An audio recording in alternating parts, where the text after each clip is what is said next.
আসসালামু আলাইকুম রহমতুল্লাহ। আজকে আমরা কথা বলবো অষ্টম শ্রেণীর বাংলাদেশ ও বিশ্ব পরিচয় বইয়ের পঞ্চম অধ্যায় বাংলাদেশ রাষ্ট্র ও সরকার ব্যবস্থা নিয়ে। তো এখানে শুরুতে দেখতে পাচ্ছ তোমরা বিভিন্ন জিনিস দেওয়া আছে, এগুলো তোমরা পড়ে নিবে। আমরা পার্ট 1 থেকে শুরু করব। চলো পার্ট 1 দেখি। পার্ট 1, সরকারের শ্রেণী বিভাগ। রাষ্ট্রের অপরিহার্য চারটি মৌলিক উপাদানের একটি হচ্ছে সরকার। এটি রাষ্ট্রের মূল চালিকা শক্তি। ইঞ্জিন ছাড়া যেমন একটি গাড়ি চলতে পারে না, তেমনি সরকার ছাড়া একটি রাষ্ট্র চলে না। রাষ্ট্র পরিচালনার সকল কাজ সরকারের মাধ্যমে সাধিত হয়। এর মানে বোঝানো হয়েছে একটি রাষ্ট্রের মূল চালিকা শক্তি হলো সরকার, এবং সরকার ছাড়া একটি রাষ্ট্রের কোনো কাজ সাধিত হতে পারে না। অর্থাৎ পরিপূর্ণভাবে সরকার ছাড়া একটি রাষ্ট্র পরিচালিত হতে পারে না। সরকার রাষ্ট্রের অপরিহার্য উপাদান হলেও সব রাষ্ট্রে সরকারের ধরন এক নয়। যখন থেকে রাষ্ট্রের শুরু হয়েছে তখন থেকেই সরকারের ধরন একরকম ছিল না। যুগে যুগে সরকারের ধরন ও ধারণার পরিবর্তন ঘটেছে। বর্তমানকালে সরকারকে নিচের ছক অনুযায়ী শ্রেণীবিভাগ করা হয়। এখন আমরা সরকারের যে শ্রেণীবিভাগ ছকটি রয়েছে সেটা আমরা দেখে নিব।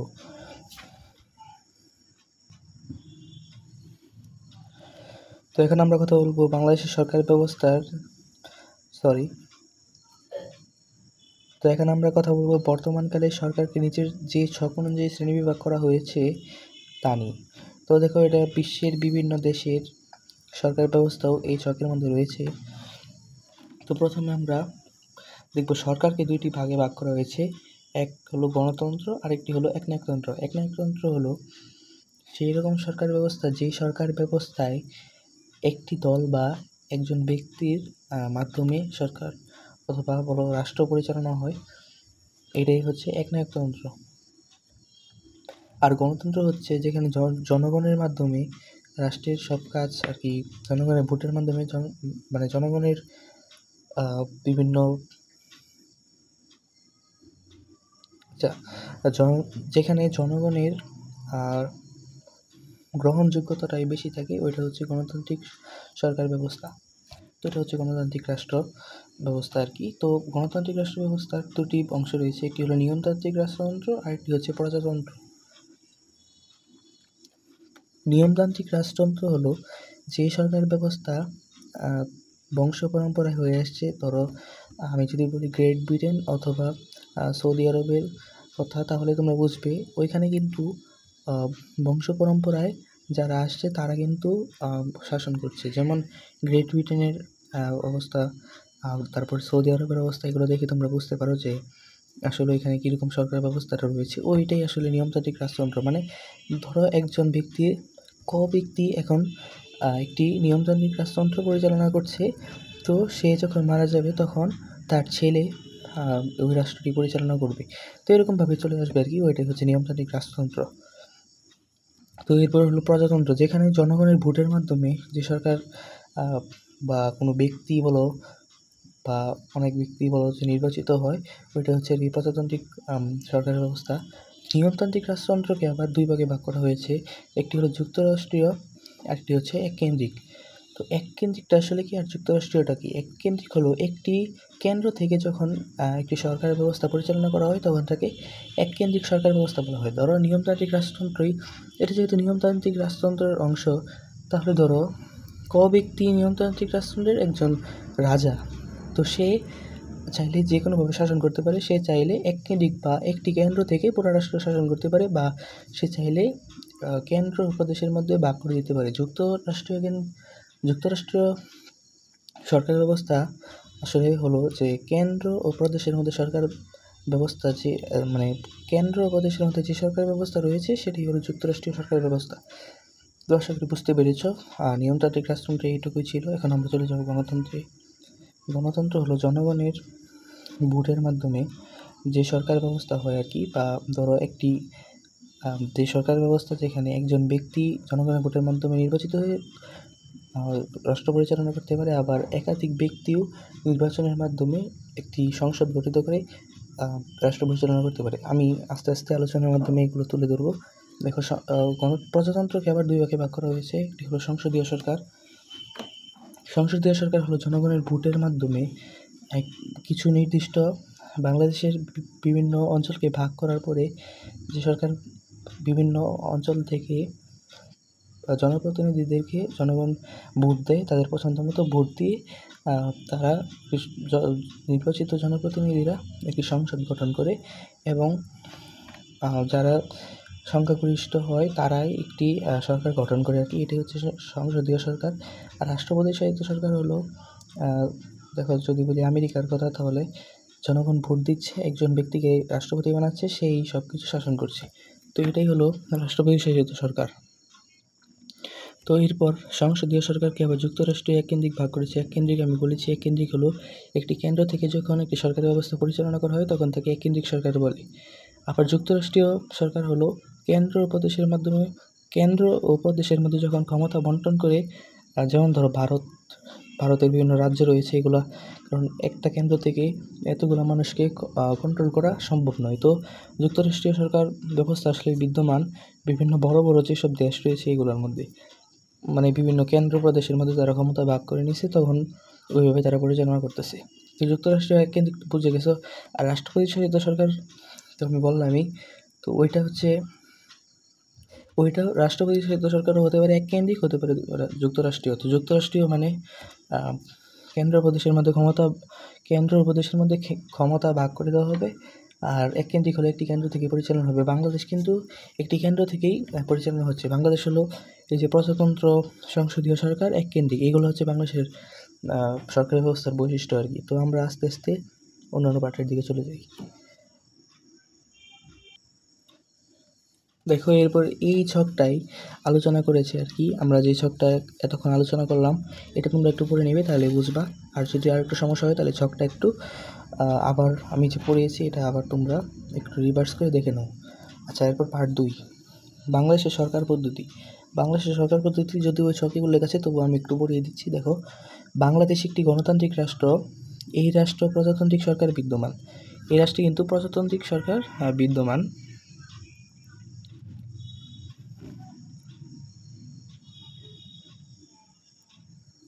এখানে জনগণ রাষ্ট্রের মালিক, এর কোনো প্রদেশ নেই। একটি কেন্দ্র থেকে শাসন কার্য পরিচালিত হয়। এতে সংসদীয় তথা মন্ত্রিপরিষদ শাসিত সরকার বিদ্যমান। মন্ত্রিপরিষদ শাসিত সরকার ব্যবস্থায় নিয়মতান্ত্রিকভাবে একজন রাষ্ট্রপ্রধান থাকেন। তো দেখো এখানে কি বলছে, এখানে বাংলাদেশ একটা গণতান্ত্রিক রাষ্ট্র কিন্তু, আর এই রাষ্ট্রের মধ্যে প্রজাতান্ত্রিক সরকার, রাষ্ট্র হচ্ছে গণতান্ত্রিক আর প্রজাতান্ত্রিক সরকার কিন্তু বিদ্যমান। আর এখানে জনগণের পাওয়ারটাই বেশি আর কি, জনগণ এই দেশের মালিক, আর এর কোনো প্রদেশ নেই। তার মানে এটা এককেন্দ্রিক সরকার। আমি একটু আগে বলেছি, এখানে দেখো লেখা আছে একটি কেন্দ্র থেকে শাসন কার্য পরিচালিত করা হয়, তাহলে এটা নিশ্চয়ই এককেন্দ্রিক সরকার। আর এতে সংসদীয় তথা মন্ত্রিপরিষদ শাসিত সরকার ব্যবস্থা বিদ্যমান। আর এই সরকার ব্যবস্থায় নিয়মতান্ত্রিকভাবে একজন রাষ্ট্রপ্রধান থাকেন। আচ্ছা, এরপরে দেখো কি বলছে, সরকার বা নির্বাহী প্রধান হিসেবে থাকেন প্রধানমন্ত্রী এবং তার নেতৃত্বে মন্ত্রিপরিষদ। এই শাসন ব্যবস্থায় আইনসভার প্রাধান্য বিদ্যমান। মন্ত্রিপরিষদ রাষ্ট্রের যে কোনো নির্বাহী কাজ সম্পাদনের জন্য আইনসভার কাছে দায়বদ্ধ থাকে। মন্ত্রিপরিষদ মানে আর কি বলতেছে যে কি বলে এটাকে, সংসদীয় তথা মন্ত্রিপরিষদ শাসিত সরকার ব্যবস্থা যেটা বলছে, এখানে কি বলছে, মন্ত্রিপরিষদ রাষ্ট্রের যে কোনো নির্বাহী কার্য সম্পাদনের জন্য আইনসভার কাছে দায়বদ্ধ থাকে। আইনসভা হচ্ছে আর কি, এটা বোঝাচ্ছে যে জাতীয় যে সংসদ আছে, সংসদে অধিবেশন বসে ওর উপর নির্ভরশীল থাকে আর কি। তো বাংলাদেশের রাষ্ট্রীয় মূলনীতি পার্ট 3, পার্ট 3-এ আমরা যাই। 1972 সালের মূল সংবিধান এবং সংবিধানের পঞ্চদশ সংশোধনী অনুযায়ী বাংলাদেশের রাষ্ট্র পরিচালনার মূলনীতিসমূহ হলো, বাংলাদেশের যে রাষ্ট্র পরিচালনার মূলনীতি হলো চারটা মূলনীতি। দেখো সুন্দরভাবে দেওয়া আছে 4টা মূলনীতি। এখন আমরা দেখব। 1 নম্বর মূলনীতি হলো জাতীয়তাবাদ। দেখো, সমাজতন্ত্র, ধর্মনিরপেক্ষতা, গণতন্ত্র, এগুলো হচ্ছে রাষ্ট্রীয় মূলনীতি। তবু একটু বিস্তারিত করি আমরা। জাতীয়তাবাদ, একই ধরনের ভাষা, সাহিত্য, সংস্কৃতি বাঙালি জাতির মধ্যে সুদৃঢ় ঐক্য সৃষ্টি করেছে। তাই সংবিধানে বলা হয়েছে, একই ভাষা ও সংস্কৃতিতে আবদ্ধ বাঙালি জাতি যে ঐক্যবদ্ধ ও সংকল্পবদ্ধ সংগ্রাম করে বাংলাদেশের স্বাধীনতা ও সার্বভৌমত্ব অর্জন করেছে, সেই ঐক্য ও সংহতি হবে বাংলা জাতীয়তাবাদের ভিত্তি। দেখো, একই ধরনের ভাষা, সাহিত্য, সংস্কৃতি বাঙালি জাতির মধ্যে সুদৃঢ় ঐক্য সৃষ্টি করেছে। মানে একই ভাষা, সাহিত্য, সংস্কৃতি এগুলো বাঙালি জাতির মধ্যে একটা ঐক্য তৈরি করেছে। আর এই কারণে সংবিধানের মধ্যে বলা হয়েছে যে একই ভাষা ও সংস্কৃতিতে আবদ্ধ বাঙালি জাতি যে ঐক্যবদ্ধ ও সংকল্পবদ্ধ সংগ্রাম করে বাংলাদেশের স্বাধীনতা ও সার্বভৌমত্ব অর্জন করেছে, সেই ঐক্য ও সংহতি হবে বাংলাদেশের জাতীয়তাবাদের ভিত্তি। এই যে ভাষা, সাহিত্য, সংস্কৃতি বাঙালি জাতির মধ্যে একটা ঐক্য বানাইছি, এই ঐক্যের মাধ্যমেই যেহেতু স্বাধীনতা ও সার্বভৌম অর্জন করেছে, তাহলে ওই ঐক্য ও সংহতি হবে বাঙালি জাতীয়তাবাদের ভিত্তি। আশা করি 1 নম্বর যে রাষ্ট্রীয় মূলনীতি এটা তোমরা বুঝতে পেরেছো, এবং আমরা এখন 2 নম্বর রাষ্ট্রীয় মূলনীতি সমাজতন্ত্রে চলে যাব। সমাজতন্ত্র অর্থনৈতিক ক্ষেত্রে সমতা আনার মাধ্যমে সবার জন্য সমান সুযোগ সুবিধা নিশ্চিত করাই হলো সমাজতন্ত্রের মূল লক্ষ্য। অর্থনৈতিকভাবে সমতা আনার মাধ্যমে সবার জন্য সমান সুযোগ সুবিধা, মানে অর্থনৈতিকভাবে সমতা এনে সবার মধ্যে একটা সমান সুযোগ সুবিধা নিয়ে আসাই হলো সমাজতন্ত্রের মূল লক্ষ্য। শোষণমুক্ত, ন্যায়ভিত্তিক ও সমাজভিত্তিক সমাজ প্রতিষ্ঠার উদ্দেশ্যে সমাজতন্ত্রকে রাষ্ট্রের একটি মূলনীতি হিসেবে গ্রহণ করা হয়েছে। তো প্রশ্ন আসতে পারে, সমাজতন্ত্রকে কেন একটি রাষ্ট্রের মূলনীতি হিসেবে গ্রহণ করা হলো? তখন তোমরা লিখবা, শোষণমুক্ত, ন্যায়ভিত্তিক সমতাভিত্তিক সমাজ প্রতিষ্ঠার উদ্দেশ্যে সমাজতন্ত্রকে একটি রাষ্ট্রের মূলনীতি হিসেবে গ্রহণ করা হয়েছে। তো এরপরে আছে গণতন্ত্র। রাষ্ট্রের সকল কাজে নাগরিকদের অংশগ্রহণ নিশ্চিত করাই হলো গণতান্ত্রিক রাষ্ট্রের মূলনীতি। মানে একটা রাষ্ট্রের নাগরিকরা যারা আছে তাদেরকে বিভিন্ন রাষ্ট্রীয় যে কাজগুলো আছে এগুলোর মধ্যে অংশগ্রহণ নিশ্চিত করাই হলো গণতান্ত্রিক রাষ্ট্রের মূলনীতি। তো এই জন্য গণতন্ত্র রাষ্ট্রের একটি মূলনীতি। এর মাধ্যমে নাগরিকের মৌলিক মানবাধিকার ও স্বাধীনতা নিশ্চিত হবে, মানুষের মর্যাদা প্রতিষ্ঠিত হবে। আচ্ছা, এরপর হলো ধর্মনিরপেক্ষতা।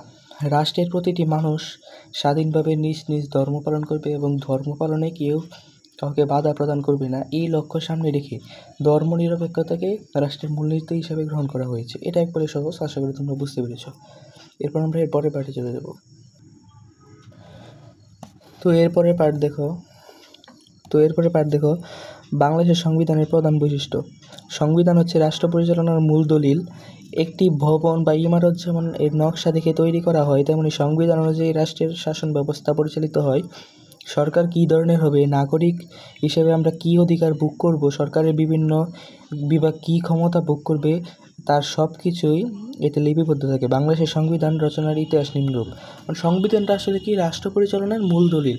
মানে ধরো একটা ভবন যখন বানায় তখন নকশা করে, নকশার মাধ্যমে তারা ভবনটা একদম সেই রকমভাবে বানায়। তো সেরকমভাবে একটি সংবিধান বাংলাদেশের রচনা করা শুরুতে হয়েছিল। সেই সংবিধান অনুযায়ী, যদিও সংবিধান একটু পরিবর্তিত হয়েছে, আমরা এটা পড়ব, কিন্তু ওই সংবিধানের মাধ্যমে বাংলাদেশ আর কি পরিচালিত হচ্ছে। বাংলাদেশের বিভিন্ন সরকার এবং সব কিছু পরিচালনা হচ্ছে। সংবিধানের গুরুত্ব অনেক একটি রাষ্ট্র পরিচালনার জন্য।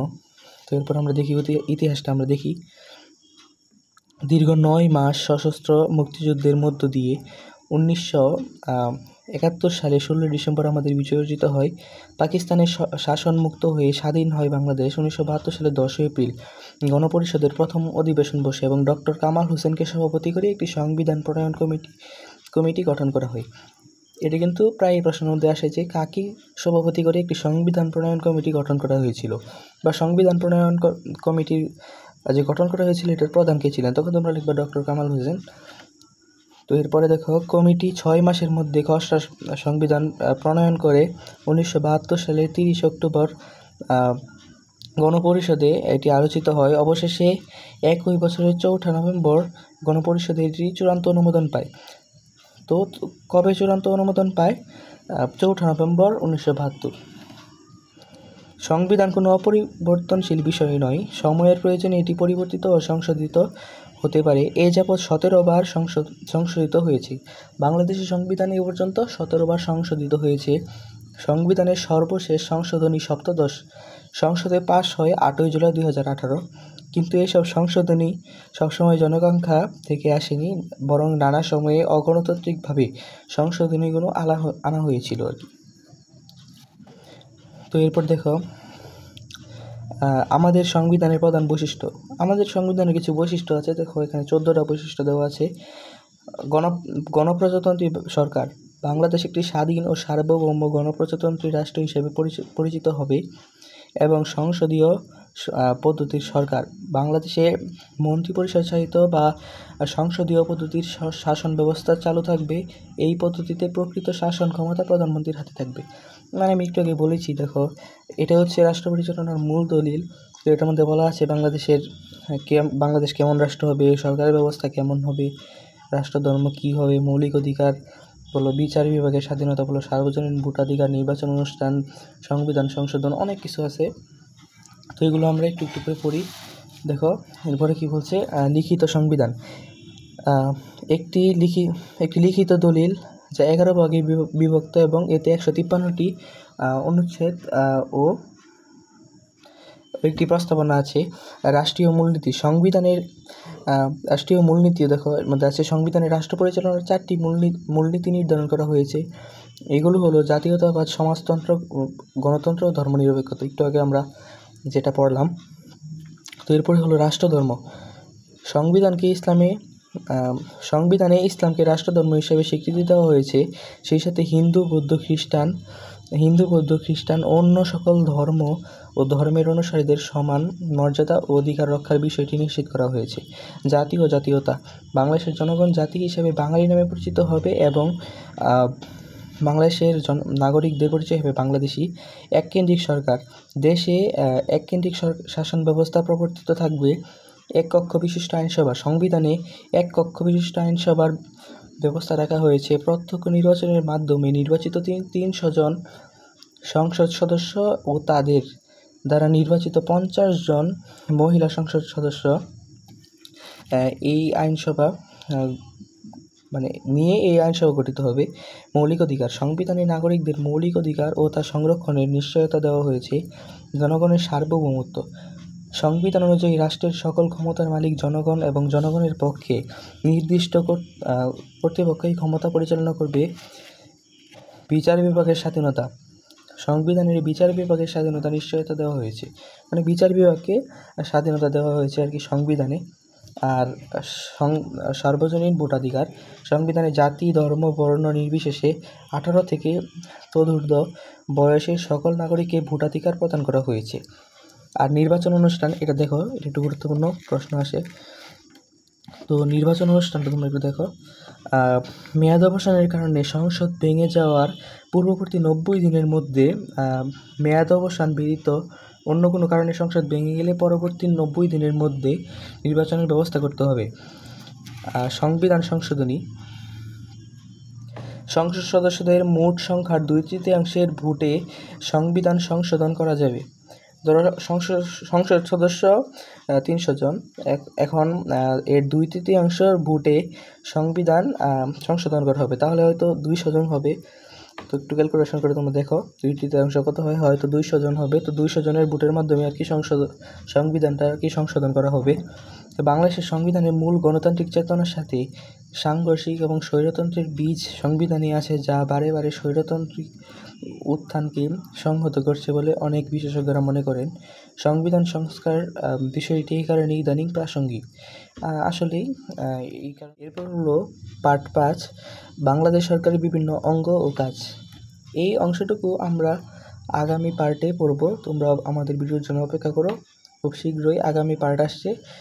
আর এর আগে আমরা যে পার্টগুলো পড়লাম 4টা, 1, 2, 3, 4, ওইগুলো তোমরা খুব ভালোভাবে বুঝো এবং আমাদের ক্লাসটা দেখো, হয়তো তোমরা ভালো করে বুঝবে। আর বই থেকেও তোমরা রিডিং পড়ো।